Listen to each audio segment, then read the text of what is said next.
Hi friends, இந்த பாருங்கள் இன்றைக்கி எங்கள் வீட்டு சமையல். அந்த பீட்ரூட் வந்து துவையல் மாதிரி அரைக்க போகிறோன்னு போட்டிருந்தேன். இதை பாருங்கள், அரைச்சாச்சு, தாளிச்சாச்சு.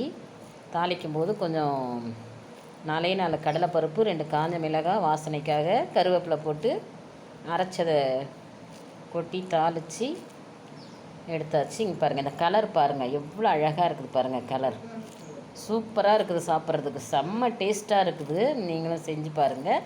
தொட்டுக்கிறதுக்கு வந்து பரங்கிக்காய் இருக்குது. அதுக்கப்புறம் வந்து மீன் குழம்பு கொஞ்சம் வச்சுருக்குறோம். அது வந்து நாங்கள் பழையதில் போட்டு தான் சாப்பிட போகிறோம்.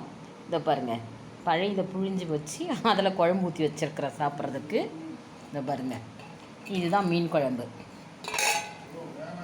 இங்கே பாருங்கள், இதுதான் அந்த துவையல். இது வந்து எங்கள் பாப்பாவுக்காக சுட சாதம் வடித்தோம். சுட சாதமும் இருக்குது. இதுதான் பழையது இல்லைங்களா? இது சூப்பராக இருக்குது இந்த பீட்ரூட் துவையல். இந்த மாதிரி செய்து பாருங்கள்.